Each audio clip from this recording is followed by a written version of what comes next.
안녕하세요. 얼바의 오늘의 교회 생명의 산 개간스쿨 출애굽기 편에 함께 하시는 모든 성도님들을 주님의 이름으로 환영하고 축복합니다. 이번 4월 생명의 삶은 출애굽기를 우리가 함께 묵상하고 있는데요. 그래서 이 함께 출애굽기의 개관에 대해 함께 살펴보는 시간을 가지고자 합니다. 출애굽기 히브리어 성경의 이름은 쉐모트라는 단어입니다. 문자 그대로의 의미를 살펴보면 이름들이라는 의미를 가지고 있습니다.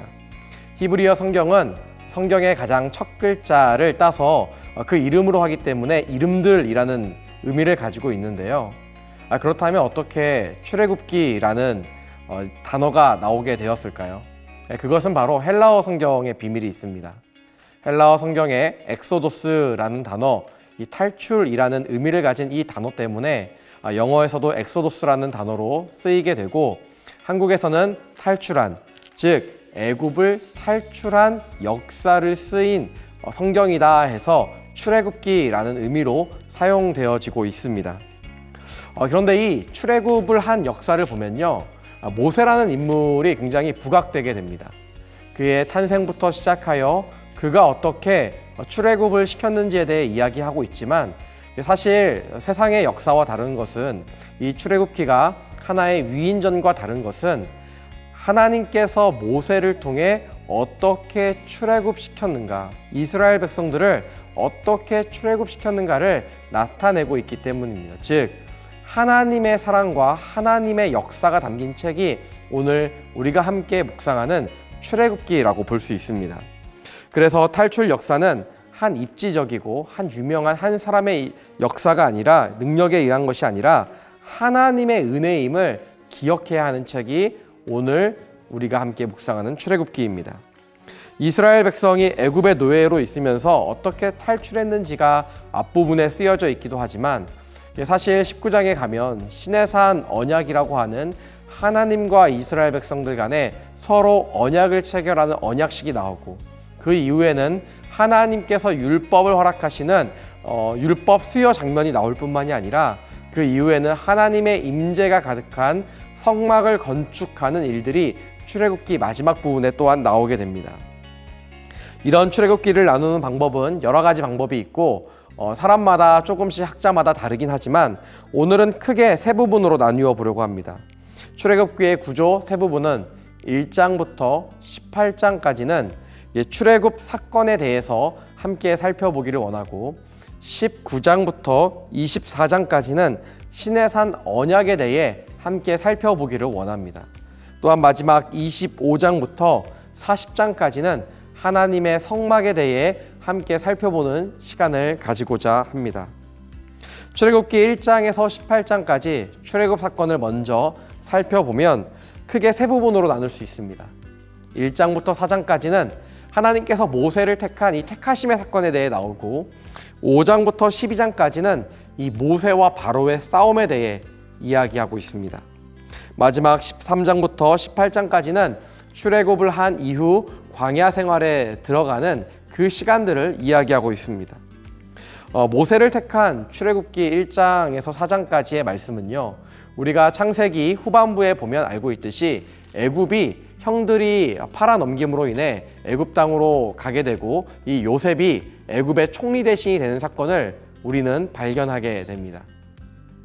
요셉이 총리가 대신이 되었지만 이 70명의 애굽의 아버지와 형제들의 가족이 기근으로 인하여 애굽으로 오게 되고, 이 요셉의 은혜로 말미암아 그들이 그곳에서 잘 정착하여 산다는 내용이 창세기 50장에 나오게 됩니다. 그리고 시간이 흘러 출애굽기 1장 말씀은 그런 상황 속에서 새로운 왕조가 나타났다. 출애굽기 1장 8절에 보면 이렇게 기록하고 있습니다.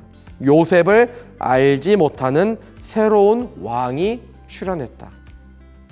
즉 새로운 왕조가 나타난 것이고, 새로운 왕조, 요셉을 알지 못하는 왕조, 그들이 나타남으로 말미암아 출애굽기에 나타나는 이스라엘 백성들의 삶은 더 이상 애굽에서 은혜를 받는, 은혜의 베품을 누리는 삶이 아니라 그들이 노예 생활을 했음을 우리는 출애굽기를 통해 알 수 있습니다. 그래서 이 히브리 민족의 노예 생활이 이어지는 바로 그때 사람들이 히브리 민족이 점점 많아지는 겁니다. 그래서 애굽의 왕 바로는 이 남자 신생아들을 모두 죽이라고 명령을 하게 되고, 그곳 가운데 가까스로 살아남는 이 모세의 출생 사건을 출애굽기 2장에 다루고 있습니다. 모세의 어머니의 기지와 그 누나의 헌신적인 도움으로 인해 갈대 상자에 누여서 나일강 갈대 숲에 놓여져 있는 바로 그 상자를 애굽의 공주가 발견하게 되고, 모세는 애굽 왕국에서 자라나게 됨을 성경은 이야기하고 있습니다. 또한 모세가 이제 자장성한 이후에 히브리 민족을 때리는 애굽 군사를 죽이게 됨으로 말미암아 그 도망자 신세로 광야 생활을 하게 되는 모세의 이야기를 또한 3장과 4장 말씀에 이야기하고 있습니다. 이제 5장부터는 하나님께서 모세를 부르시고 광야 가운데 부르시고 호렙산의 떨기나무 아래에서 만나심으로 말미암아 모세가 이제는 하나님의 대리인으로 하나님의 사명과 소명을 받은 사람으로서 바로에게 나아가게 됩니다. 그리고 그 바로에게 나아가서 이제 출애굽시키는 그 여정들을 10가지 재앙의 사건을 싸우고 있습니다. 그러나 모세와 바로의 정말 전쟁인가? 사실은 그렇지 않습니다. 진짜 신인 하나님과 사람들이 섬기던 우상이던 애굽의 다양한 신들의 전쟁이고, 이 영적 전쟁에서 당연한 결과이겠지만 하나님의 승리로 말미암아 이스라엘 백성들은 출애굽을 하게 되고 하나님의 백성으로서 살아가게 되는 이후의 삶을 나타내고 있습니다. 10가지 재앙은 피와 개구리, 또한 이와 파리, 악질, 가축에 대한 병, 또한 독종과 우박과 메뚜기와 흑암과 죽음에 이르는 10가지 재앙을 이야기하고 있으며, 이 10가지 재앙은 사실 하나님께서 주시는 어떤 재앙을 이야기하는 것뿐만이 아니라 이들 10가지 모두가 하나님과 우상신과의 싸움이었습니다. 즉, 이 나일강부터 시작하는 이 수많은 10가지의 신들을 섬기는 애굽의 다신론에 의하여 하나님이 이들을 무찌르고 진정한 왕이 누구이시며 이 세상을 통치하는 분이 누구이심을 하나님께서 나타내신 것입니다. 이제 출애굽기 13장부터 18장까지에 이르는 이 광야로 들어가는 이 출애굽의 13장부터 18장까지를 함께 이야기하도록 하겠습니다. 민수기에 보면 출애굽을 할 당시에 출애굽 인구는 60만 3,550명. 이 숫자는 이스라엘 전체 민족을 이야기하는 것이 아니라 성인 남성의 숫자만을 이야기하고 있습니다.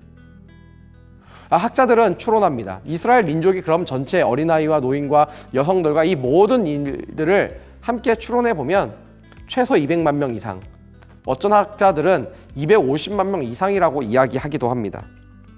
이 200만 명 되는 사람들이 출애굽을 하는 이 장렬한 이 행렬 가운데 얼마나 이것이 장관이었을까 우리는 생각해 보게 됩니다. 출애굽이란 바로 그런 것이죠. 세상의 좋은 모든 것들, 애굽에서 누렸던 모든 것들을 버리고 하나님의 광야로 들어가는 것, 하나님의 전적인 은혜 안에 들어가는 것이 출애굽 사건인 것입니다. 근데 출애굽을 하고 이 10가지 재앙 뒤에 출애굽을 했다고 해서 모든 것이 다 평안했던 것은 아닙니다. 출애굽을 하자마자 그들이 만났던 것은 홍해 바다였습니다. 홍해 바다 앞에 서 있을 때 애굽의 군대가 뒤에서 따라옵니다. 이것을 출애굽의 마일스톤이라고도 이야기하죠. 가장 중요한 지점인 이 바로 홍해 바다 사건. 하나님은 홍해 바다를 가르심으로 말미암아 이스라엘 백성을 홍해 바다를 건너게 하셨고, 그것에서 그친 게 아니라 애굽의 군대는 홍해 바다에서 모두 수장당하게 되는 하나님의 놀라운 구원의 사건을 펼치시게 됩니다. 그런데 홍해 바다를 건너 이제 가나안 땅을 향하여, 약속의 땅을 향하여 전진하면 될 것 같은데 문제가 생겼습니다.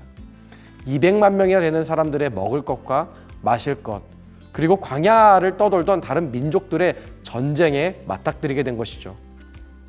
마라의 쓴물을 만나게 되고, 먹을 것이 없어 떡과 고기가 먹고 싶었던 그들의 마음이 나타나기도 하며 아말렉과의 전쟁을 나타내기도 합니다. 그들은 이 모든 사건들 속에서 하나님을 향하여, 모세를 향하여 불평불만합니다. 아니, 우리를 죽게 하려면 애굽에서 차라리 죽게 할 것이지 왜 여기 광야에 나와서 죽게 하느냐라고 불평불만을 틈만 나면 하게 됩니다. 그들이 불평불만했던 이유는 무엇입니까? 그들은 다 원했기 때문이에요. 애굽에서 노예 생활하고 고된 노동을 하는 것도 어렵고, 그래서 출애굽을 하고 싶기도 하고, 또한 한편으로는 애굽의 생활에서 누렸던 수많은 것들을 또한 누리고 싶어 하기 때문입니다. 우리의 신앙생활이 혹시 그렇진 않습니까? 우리의 신앙생활이 애굽에서의 삶은, 세상에서의 삶은 다 누리고 싶어 하고, 또한 한편으로는 하나님의 인도를 받고 싶어도 하는, 나의 모든 이익을 다 챙기고 싶어 하는 그런 마음은 없느냐는 것입니다. 이스라엘 백성들이 바로 그러했습니다. 이제 선택을 해야 합니다. 세상인가 하나님인가? 나는 누구를 따르고 무엇을 버릴 것인가? 저는 저와 여러분이 출애굽기를 바라보면서 묵상하면서 이것을 선택하며 하나님을 온전히 뒤따르는 저와 여러분의 삶이 되시기를 간절히 축원합니다. 이제 출애굽기 19장에 보면요, 신의 산 언약이 나오게 됩니다. 이 신의 산 언약은요, 가장 이 세상에서 역사상 가장 위대하고도 가장 웅장한 언약식이었습니다. 왜 그렇습니까? 생각해 보세요. 200만 명이나 되는 사람들이 한 번에 모여 있고 하나님과 언약식을 맺는 것입니다. 숫자적으로도 그 웅장함으로도 그 어느 것과 비견할 수 없습니다. 하나님의 백성을 삼으시는 이 사랑의 언약식 가운데 이스라엘 백성들이 당사자로 참여한 것이죠. 그래서 출애굽기 19장 5절과 6절 말씀은요, 이렇게 기록하고 있습니다. 그러니 이제 너희가 내게 온전히 순종하고 내 언약을 지키면 너희는 모든 민족들 가운데 특별한 내 보물이 될 것이다. 온 땅이 다 내 것이지만 너희는 내게 제사장 나라 거룩한 민족이 될 것이다. 너는 이 말을 이스라엘 백성들에게 전하여라. 하나님께서 언약식을 맺는데 말씀하시는 거예요. 내가 너희를 세 가지의 축복을 주겠다. 첫 번째, 너희는 내 보물이 될 것이다. 두 번째, 너희는 거룩한 제사장이 될 것이다. 세 번째, 거룩한 민족이 될 것이다 라고 말씀하십니다. 그런데 이 세 가지의 축복을 주는 한 가지 조건이 있는데, 온전한 순종과 언약을 지키면이라고 이야기하고 있습니다. 하나님께서 원하시는 것은 이스라엘 백성들의 변하지 않는 사랑입니다. 오늘 우리에게도 하나님은 우리에게 원하시는 것이 다른 것이 아니라 온전한 사랑, 순전한 사랑, 변함없는 신실한 사랑을 우리에게도 동일하게 원하시는 줄 믿습니다. 이제 신의 산 언약이 되고 난 뒤에 20장부터 24장까지는 하나님께서 이스라엘 백성들 가운데 자신의 신부가 되고 백성이 된 사람들에게 어떻게 살아가야 할지, 애굽에서의 삶이 아니라 하나님의 백성으로서 어떻게 살아가야 될지에 대해 이야기합니다. 그래서 율법을 수여하시는 장면이 나오게 되는 것이죠. 그래서 율법은요, 언약 맺은 백성에게 필요한 것이지 다른 사람에게 필요한 것은 아닙니다. 믿는 우리에게 그러므로 동일하게 필요한 것은 하나님의 말씀이며 하나님의 언약의 말씀인 줄 믿습니다. 성막에 대한 사건이 이제 어떻게 이 성막을 지을 것인가가 출애굽기 24장에서 40장까지의 말씀 가운데 나오게 됩니다. 성막을 짓게 하신 이유는 하나님께서 그들과 함께 하시는 것을 보여주시고 그들의 가나안 땅의 여정 가운데 친히 인도하시기 위함이었습니다. 그래서 출애굽기 25장 8절 말씀에 보면요, 이렇게 기록하고 있습니다. 그리고 그들이 나를 위해 성소를 만들게 하여라. 그러면 내가 그들 가운데 살 것이다. 하나님이 우리 가운데 거하시는 성소, 그것이 필요하구나. 하나님께서는 오늘도 우리가 성전된 우리의 몸을 통하여, 우리의 마음을 통하여 우리와 함께 하시며 우리 가운데 임재하신 줄 믿습니다. 예수님께서 우리와 함께 하시며 성령님께서 우리와 함께 하십니다. 그분께서 우리의 삶의 모든 여정들 가운데 우리의 영적 가나안, 우리의 본향 땅으로 가는 그 모든 길 가운데 친히 인도하시며 함께 하시는 줄 믿습니다. 그런데 하나님께서 이런 귀한 말씀들을 하시는데 불구하고 모세가 시내산에서 내려오지 않자 이스라엘 백성들이 그 시간을 기다리지 못하고 죄악을 저지르게 됩니다. 출애굽기 32장에 보면 우리가 너무 잘 알고 있는 금송아지 사건이 나오게 되는 것이죠. 하나님을 기다리지 못하고 모세를 기다리지 못하고 그들이 스스로 하나님의 형상을 만든다고 하며 금송아지를 만들어 우상 숭배를 저지르는 현장에서 하나님은 분노하시고 하나님은 너무나도 노여워하시고 모세는 그 모든 것들의 중재자가 되어 다시 이스라엘 백성들이 하나님 앞으로 온전히 살아가게 하는 그 은혜의 시간들을 경험하게 됩니다. 이제 마지막 36장에서 40장까지의 말씀을 보면요, 하나님께서 성막을 어떻게 지으실지 굉장히 하나하나 다 알려주시는 장면이 나옵니다. 우리가 이 말씀을 묵상할 때 가끔 와, 이렇게 정말 무슨 말인지도 모르겠고 이 몇 규빗 몇 규빗이라는 것, 이런 실들이 어떻게 쓰이는지도 다 모르겠는 그것들을 우리가 함께 바라보게 되지만, 한편으로는 하나님의 스케일과 디테일이 나타나는 장면이 바로 이 성막 건축 장면입니다. 하나님께서는 이스라엘 백성들과 출애굽을 시키시며 굉장히 큰 스케일을 보여주셨고, 또한 성막을 건축하게 하시는 하나하나에 다 알려주시는 것으로 말미암아 디테일한 하나님의 섬세하심을 보여주십니다. 그래서 출애굽기 25장 9절 말씀에 보면요, 내가 너희에게 보여줄 도안에 따라 틀림없이 이 장막과 그 모든 기구들을 만들어라 라고 나옵니다. 그래서 성막의 디자이너는 하나님이신 것이죠. 하나님은 이렇게 섬세하신 분이십니다. 그 25장부터 40장까지의 말씀을 우리가 함께 묵상하며 하나님의 섬세하심과 하나님의 그 디테일을 함께 경험하시고 묵상하는 시간 되셨으면 좋겠습니다. 마지막 이제 성막이 다 완성됩니다. 출애굽기 40장 38절에 보면요, 이렇게 기록하고 있습니다.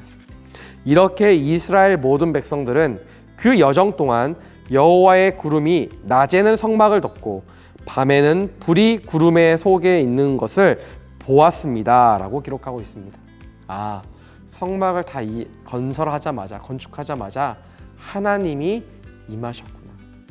저는 저와 여러분이 그 하나님의 임재를 경험하며 그 임재하심 가운데 이 모든 시간을, 세상을 살아가는 그러한 삶을 누리시게 되기를 간절히 축복합니다. 이번 출애굽기를 통하여 하나님의 말씀과 하나님의 사랑과 하나님의 섬세하심을 경험하는 우리 얼바의 오늘교회 모든 성도님들 되시기를 간절히 축원합니다. 감사합니다.